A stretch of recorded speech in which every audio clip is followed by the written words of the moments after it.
shoot, okay, I didn't know it was going to take all of this. Game time. Let me try to figure this out. Let me try to see if I can do this and do that and get the card and do this and love her more and balance all this. Women, we meet you and we're like, our idea and our fairy tale is you are Prince Charming, honey. And then we try to get you to fit Prince Charming. And the more you don't fit it, the more y'all end up in my office going, but he doesn't do this. Well, has he ever did it? No, but I always just thought my husband would. Your husband or this man? So are you getting to know who you with? Or are you making this man fit this fairy tale ideology that doesn't even exist anyways? And so women come and lead with fit this, or you have no value. Men come in and go, all right, I'm here and I'm going to learn how to be the best I can for you. And then women do what? You're taking too long. You're not getting there because you haven't fit the box of the fairy tale. So for me, it's helped me break down what all of my clients know. Y'all know I call it the fairy tale ideology. And I'm not exaggerating, Cam. I want to say 100%, but I'm going to go 99.9% of women who come in my office, I'm having to work on breaking their fairy tale ideology of their husband. And hold on, let me say this. To his defense, they almost always have an amazing husband. But because his amazingness doesn't fit her idea of amazing, guess what? He just said, I don't see it as a woman wanting a fairy tale. I see it that most times we see a man's potential as simply holding him to that standard in which he claims he wants for himself, but keeps falling short of it. That's when a woman becomes disappointed, at least for me. I'm going to hold you accountable to be, act, and become who you claim to be, or I'm out. This was to explain a point that Cam can't mold a woman, nor can a woman mold a man. Some of the most successful men were motivated by the women who demanded more. Men usually blame the woman for his behavior, stating, quote, pick better, have higher standards. Men do what you let them. I'd say there's hella validity to her statements. 99% is a stretch. You're unaware of how something goes viral, or it's just one of many times when the heat is on men and it's too hot in the kitchen. I don't know what this woman is talking about. Women creating this fairy tale idea of a man. Usually, when a woman meets a man and we think he's the, quote, Prince Charming, we're going to hold on to that man and do what we need to do to keep this man. What type of women she hanging around?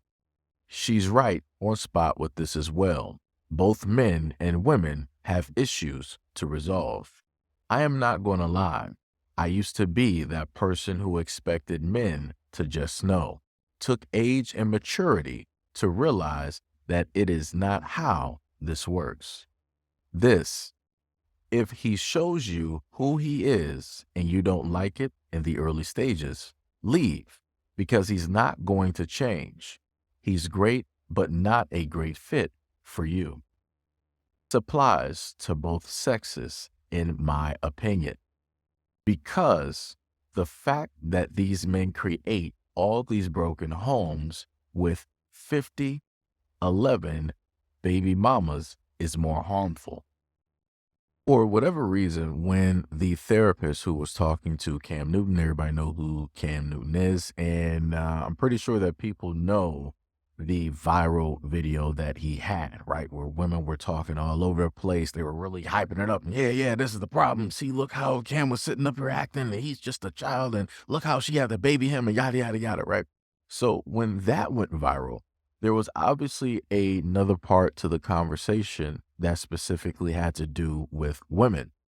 And in that part, you clearly heard the therapist say that, hey, I'm going to say that 99.9% of the women who come through my door, now note she said my door, right? Because she's a therapist. They come seeking her out, not the other way around.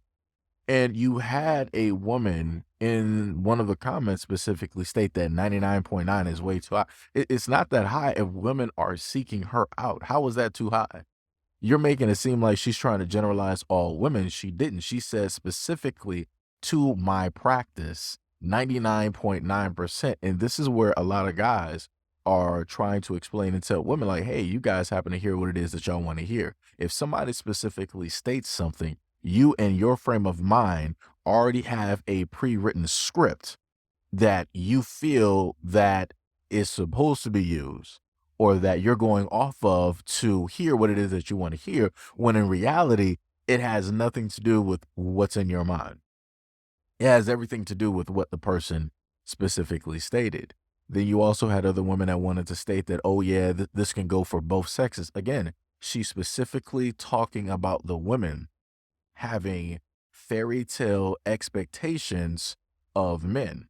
And then she also stated how a lot of these women have great men, have great guys, but because their greatness does not match up to what these women theorize or fantasize what that greatness is supposed to be, those guys ain't nothing. It don't matter. It don't account for anything.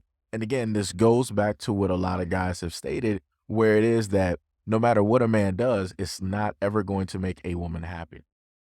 Because somewhere within a woman, she's always going to be unhappy. She's going to find unhappiness. There's always going to be some type of complaint, some type of argument. And that's clear cut what she was explaining. But obviously, you have a lot of women that don't want to pay attention. They don't want to listen. They want to try to all lives matter, AKA, oh, this can go for both sexes. Oh, yeah, this is dealing with both men and women because they're both in relationships. No, champs. She's specifically talking to one demographic while she's talking to the other demographic. Again, throughout the interview, she addressed Cam Newton, or she addressed men. And in this part of the interview, she was specifically talking to Cam, but specifically speaking on women and addressing women, letting them know how this Disneyland fairy tale type of theory that they have is not going to be beneficial or healthy for any relationship or any man that they come in contact with, because it's only going to lead to disappointment and ruin. Imani, you study having these disrespect me. Now your mom is, now I'm posting, look at this shit. Nasty draws left on this. Whoever eating that pussy is nasty. Oh my mama, say the cash. Why your pennies like that at your mama house? A lot of you people don't understand. Because y'all getting this. Y'all see that she's wicked. But this, I made my other sons uncomfortable letting Obama be in my house. Like, I tried. Oh God, I didn't want to see it, but the gotta go now. Yo, Cash, go holler at that Bonnie Hunter because I want my money. And on God, I'm on her shit. I'm sorry, that's not him. She put my daughter out at 4 o'clock in the morning. These them siblings, guys. Red, I gotta come get anybody. You put my daughter at 4. Yes. Marty, study out of these disrespecting. Now your mom is down. I'm, oh my gosh. Oh, this is never eating that. Oh my God. Why your legs like that at your mama house? I'm so scared. Oh,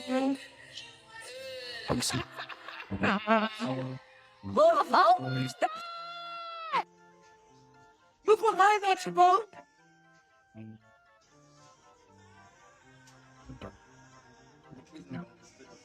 She coming there tripping. Remind y'all, my check. I got my check. I got my check on the down homies, but my was froze. So I'm just spending my check today on the down homies. My was, oh no, my keep bleeding. My shit was froze on the down homies, so I'm just spending my check today.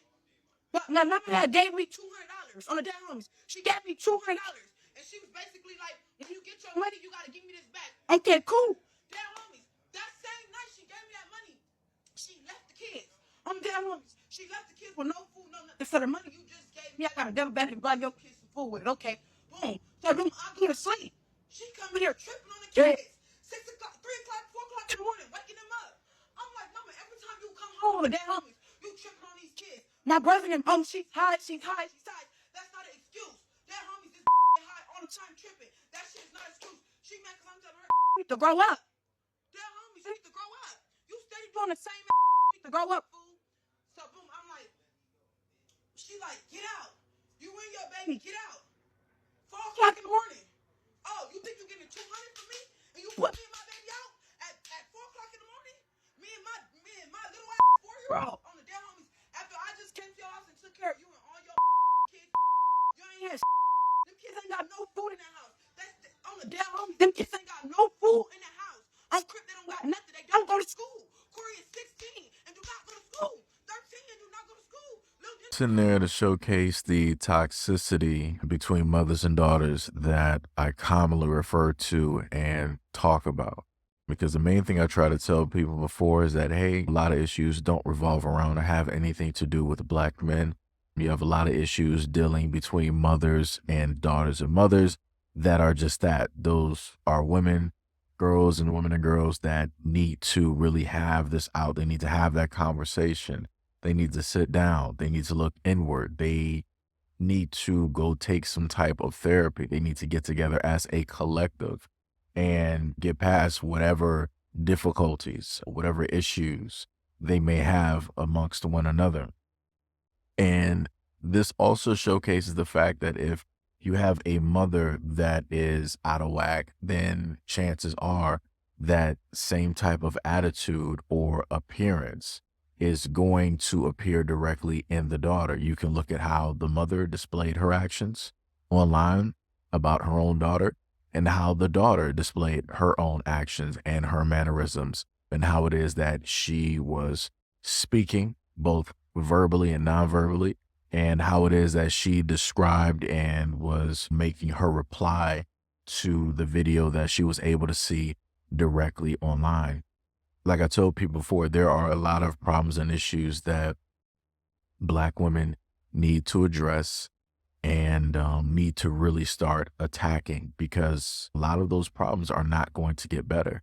The moment in time that you allow these problems to fester and to grow is going to become a cancer that you can't get away from. It's going to become a cancer that you just can't fix with a simple tonic or what have you. It's going to be a problem, an everlasting problem that is going to spread and that is going to destroy any and everything that it touches. Hopefully with this example, some of the women out there will get it, which is great. And for the ones that don't and that still want to go back and forth and want to try to find a way to blame men, it is what it is, and you are the biggest problem.